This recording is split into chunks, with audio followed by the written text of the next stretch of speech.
Hello everyone, Emmanuel Adebola here, and you're very welcome to what promises to be an exciting time because the guest we have for you today is one of the very popular celebrated business entrepreneurs in Canada.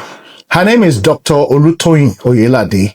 She came to Canada maybe 2 decades ago, she will tell us, but she is the president and founder of CASA Foundation, as well as the CEO of InVcap.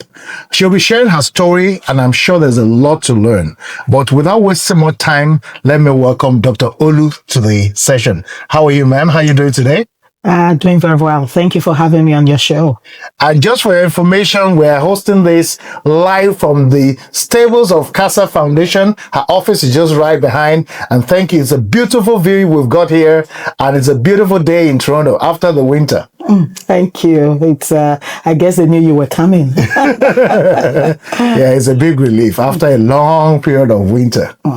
All right. So for the purpose of those who don't yet know you, can you just introduce yourself, your journey to Canada, and the organizations that you lead?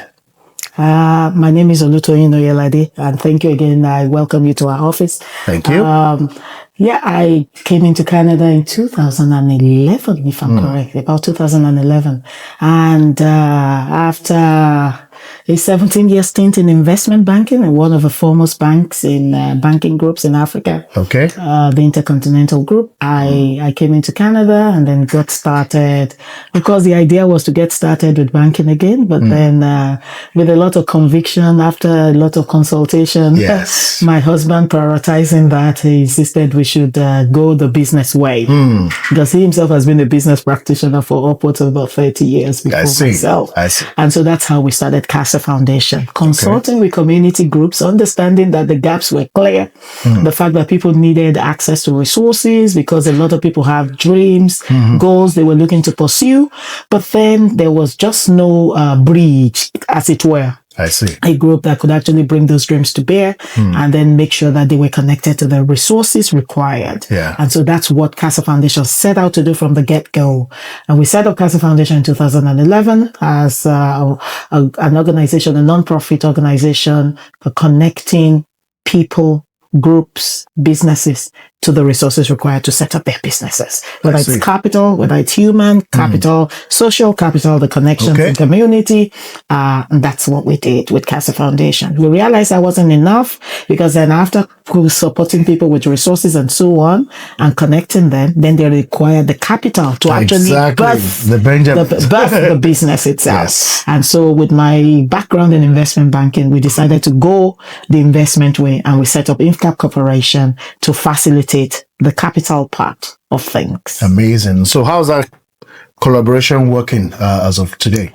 Oh yeah, it's been great. Of course, as a non-profit organization, we had huge gaps and so on, looking for sponsors, support to you've birthed the dream, right? And so you're looking to take it forward and ensuring that it impacts the people you're looking to serve. So we grappled with that for upwards of about 9-10 years. 2011, the first funding we ever got, funding support we got in 2021. Wow. Really? Wow. And so we're like, you know what? So almost 10 years. Yeah. And so I usually like to share that when I mentor people, to let them know that, the road to the journey can actually be torturous for an entrepreneur starting. Yes, it's a non-profit, but at the end of the day, you need to create revenues to support the people, your constituents and the people you're looking to serve, isn't it? So we had to bring about like-minded people, and that's why an ecosystem works. Yeah. Like-minded people who believe in your dreams and share the dreams with them and so on. And so ultimately we started getting, individuals, people who will pitch in their 2 cents, like $1,000, sponsor a conference for us and so on. So that's what we were doing, for, almost 10 years, like I said, until about 2021. But in the meantime, we started the InVcap Corporation that I mentioned earlier. And so InVcap looked to actually raise its own capital. And that's what we set out to do. And then we started getting like I said, like-minded people, Yeah. professionals who knew us from, where we were coming from back home. And then they were willing to actually pitch in 500 here, 1,000 there. So we started raising that pool of funds. It was a pool of funds we raised that really helped us to then start investing seed capital in the groups that we were mentoring, that we were, like supporting with resources and capacity building. So the collaboration has really worked in that once capacity building is completed, then people can actually pitch for funding at the InVcap level. I hope you see that's the synergy. Yes. The synergistic benefits then was what people now saw. That actually compelled a few other organizations to now ask us to present our value proposition. I see. And that's when we started getting the funding. That's amazing. At any point in the 10 years, did you think of going back home to Africa? Absolutely. Because I think that's one challenge, when it doesn't look like there's a way forward. Absolutely. Then you ask yourself, why don't I go back? How did you navigate that? I was, when I came out of Africa, my children had been here long before I came in. And so it was a commitment to the family that I wasn't going back anymore.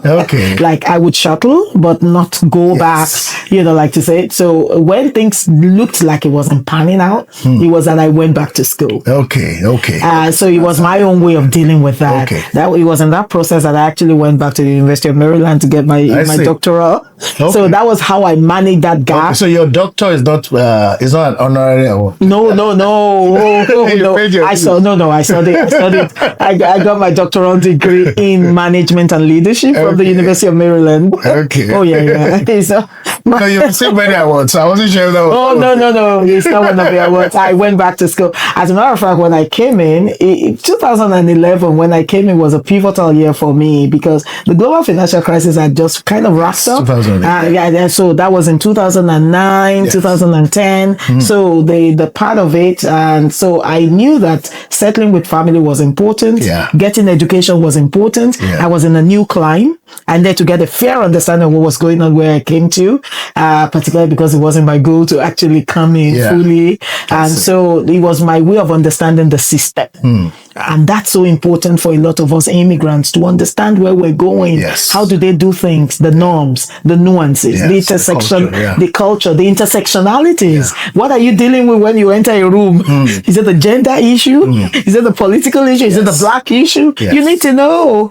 Because if you really don't know what you're dealing with, then how are you going to really navigate the goals and your own goals personally? Who should you connect with in that room? So if you don't understand, you just get into the room and you do the same way, behave the same way, but then you already are put in a box. Because and that's a very important, but let's drill down on that a bit because that's an area where a lot of immigrants miss the bar, where there are clues or cues that are expected and they don't know, they don't pick it up, and more often than not, some get laid off and they blame it on racism, but maybe it's just the fact that they don't understand what's happening. What have you learned and what can you share? Good question there. The idea is everybody has a goal because everybody has a story. So every room you're getting into, you need to make up your mind, what are you going into this room to do? Based on what you're going into the room, you've got to find like-minded people. And what I do personally, the way to handle that is if I get invited to a place, if I have an opportunity to review like the top list, who are the speakers in this room? So go prepared. Go prepared. Who are the speakers in the room? Who do I want to connect with? Is it even the right room for me? Should I be going there at all? I need to answer all of those questions. And then when I do that, I focus on that. I must confess, Black people, generally speaking, we're not great networkers. We get into a room, we look at ourselves. We stay with ourselves, so we don't mingle. Why? Because we already have a lot of issues that we're dealing with. So the general progression is to connect with like-minded people, color people who speak your language, and so on.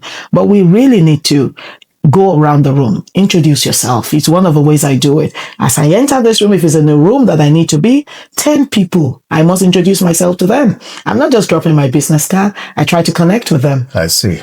And so once I got that right, I didn't get it on the first time.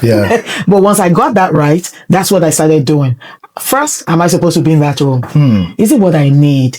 When you're an entrepreneur, everybody tells you need to be in every room because you're just starting out. Yeah. So that there's a season for that. Yeah. Once you settle down, then you need to have what you call curated rooms that you go into. And that's based on research. Should I be there? Should I not be? I turn down a lot of invitations, not because, of course, because I do a lot of work, I'm out of town. Yeah. But more importantly, because if there are no benefits, that sounds a little selfish, but you have to because time has to be managed. If there are no benefits, I'm not going.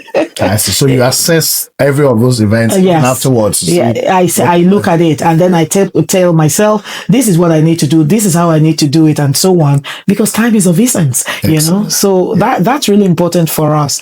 Networking and at work too, identifying key people because you want to connect with key people, not because you're just so ambitious, you want to be promoted.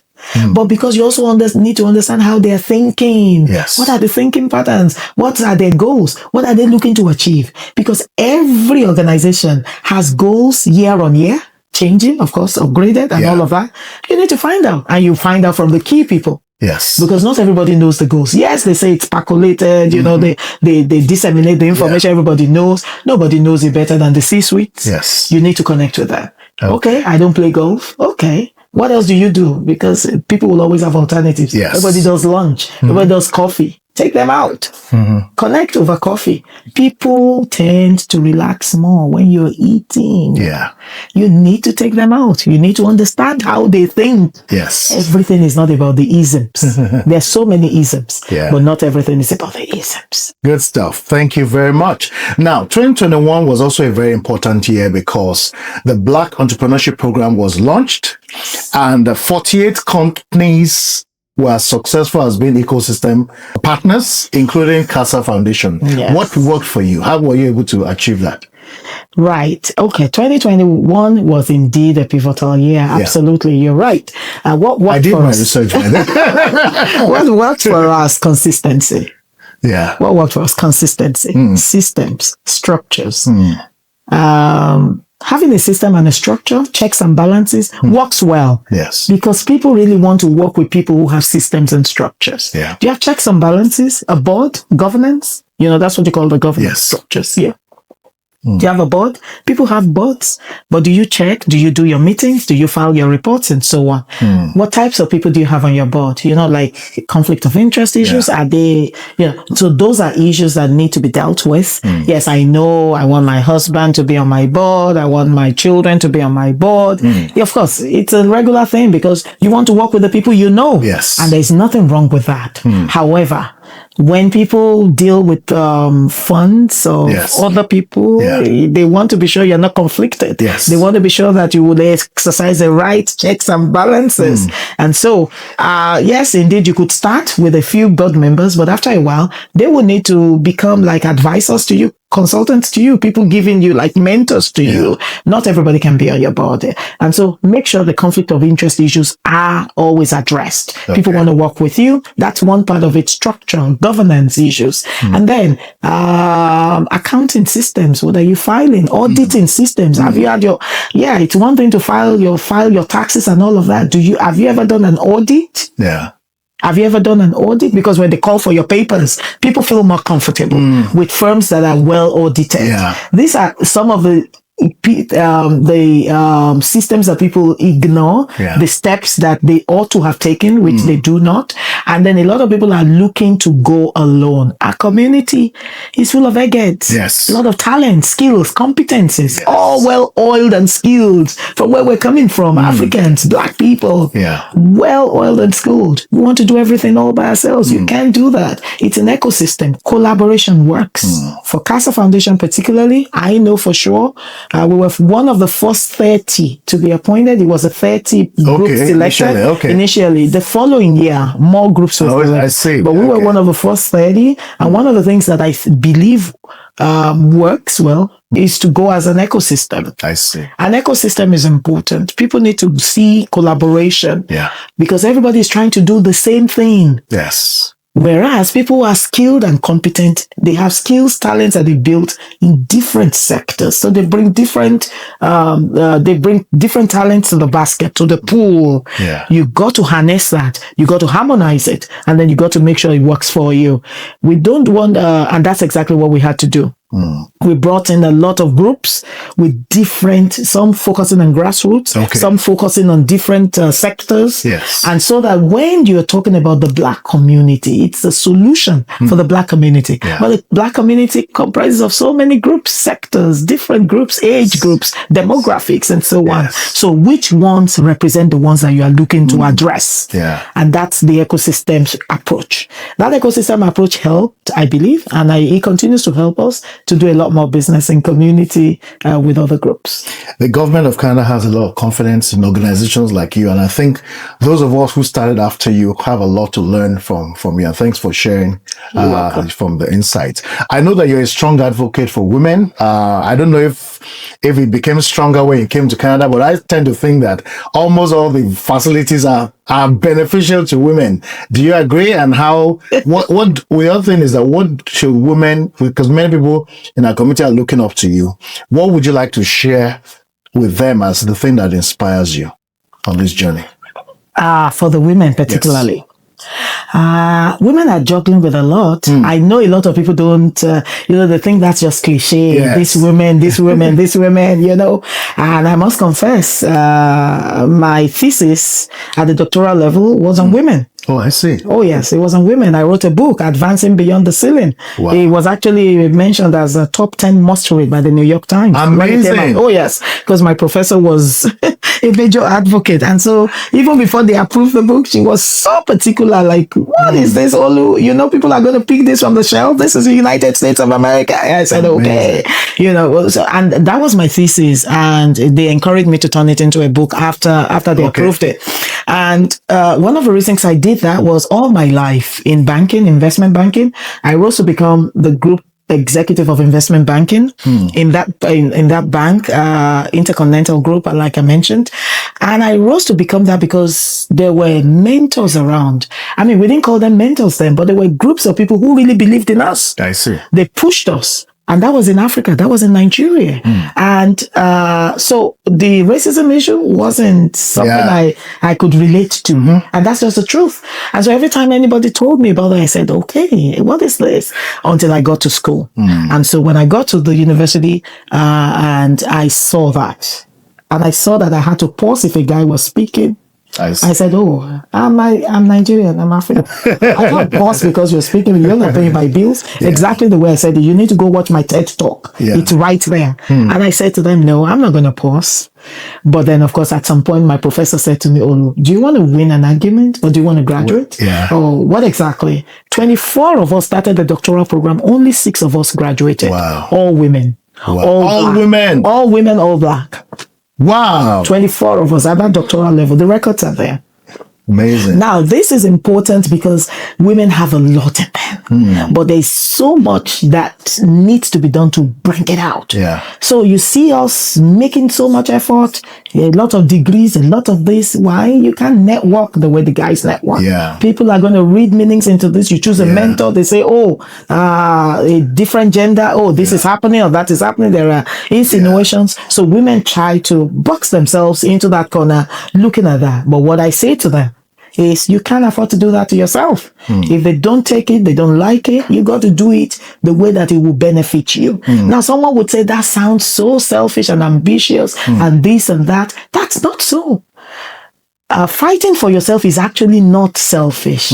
That's exactly what you're supposed to do. Because if a man does the same, or your male counterpart, they would say, oh, wow, he's very, he knows what he's doing. He's assertive. He's assertive. If a woman does it, she's ambitious, she's selfish. And so I never allow myself to be boxed into a corner. You can say whatever you would say from morning till night. Yes. I'm not saying I will do what I would do, but I will do what benefits myself, my constituents, and the goals that I need to achieve. Amazing. That's what I'm saying to the women to do. You need to look at it. Set out your goals. We have a program at our incubator, SWOT analysis. As simple as that sounds.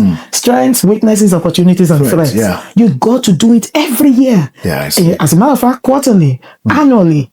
Sit down and do it because they change. Yes. Your weaknesses yesterday, you've gone to school, you've got mentorship, you've addressed it, so they change. Understand what your SWOTs are. Understand the external ones, which are the threats and the opportunities. Yes. Understand your internal ones. Not everybody knows everything. Yeah. You got to know what you don't know. Yes. And you got to access what you need to know to bridge your gap. That's what I tell women to do. Do it for yourself. Do it for your children. If you have children, do it for your partner. Yeah. Do it for yourself. Be satisfied with what you have and make sure you have people around you, a support ecosystem that can give you what you do not have. There will always be the badgering. There will always be the groups looking to set you back and all of that. But make sure you keep rising above those situations because nobody is going to answer the question for you. If you achieved and fulfilled your destiny, you have to answer that yourself. I can see the energy. Let's calm it down. We're not at war. But you know what? The greatest mentors, the greatest mentors I've ever had in my entire life were male counterparts. Okay. Were male counterparts. So the women have a lot to offer. It's not a war thing. It's just you identifying the value. Yes. Who are these people? Can they stand a woman being successful? And are they willing to give of themselves if the woman is successful? Yeah. The male counterparts, my best mentors that I've had over the years are the male counterparts who invested a lot in me, from investment banking to non-profit sector and now to all of the empowerment programs that we manage. They have always been there. They keep putting a lot. Do you know if you did it this way? They recommend me to people. My speaking engagements, we've spoken at various fora. You won't believe it. But a lot of them were male counterparts who saw what I did on TED. I see. What I did at Friends of Africa. And they say, all these other keynote speakers I was talking about, they're all male people, people who now mentor me, but they flew all the way from all their various countries to be at those sessions. Amazing. You know? And that's at the Friends of Africa. When is the one for 2026 coming Friends up? of Africa is from the 1st of October to the 3rd of October. Okay. Yeah, and before then we'll do a lot of pitches and so on. It's downtown What Toronto. edition is this? 16th. 16th. Yes. Wow, amazing. It's the 16th Friends of Africa. We've never stopped one day. Wow. So it's always been great, and you just got to be there. All right. So people, if you haven't seen any of the episodes, this is an opportunity for you to be part of Friends of Africa for 2026. I'm sure that you said people like Professor Yemi Oshibajo, former Vice President of Nigeria. Yes, they've been there. President of Ghana. The President of Ghana was there in 2024. Yeah. Professor Oshibajo was there in 20. Was there? That was during the COVID, right? Okay. He was online and all of that, but he was there. The keynote speaker also in 2021, I believe. Amazing. Wam Kelemene, who is Excellency, who is the Secretary General of the African Continental Free Trade, was also the keynote speaker in 2020. Okay. And Premier Doug Ford as well. Premier Doug Ford was also the keynote speaker for us in 2020. So we have a lot of people that have been there, government officials. So is it a mini G7 summit? No, it's not a mini G7 summit. But you know what I mean? A lot of these groups of people, you really can access them in homeland. When you go, you knock the door, 6 months, 1 year, you're not able to see them. But so we get to see them here. We bring people like that because we know you can connect with them, but also CEOs of organizations, you bring them in and so on. It's just that we make the keynote speaker in different countries and from government sector. Why? You have a project you want to do there, that's your opportunity to connect with them on ground. Yeah. Fantastic. Thank you very much for all you're doing. I mean, we can sit here and continue speaking for long, but well done to you. Yeah. 2011 to 2026 is 15 years. It is 15 years. That's why the 16th this year. Wow. Thank you very much. Thank you for having me. I wish you continued success in all that you do. Thank you. All right, viewers, that's it for today. We could continue, as you can see, but let's let Dr. Olu is a very busy lady and we need to let her go for now. Thank you and bye. Thank you.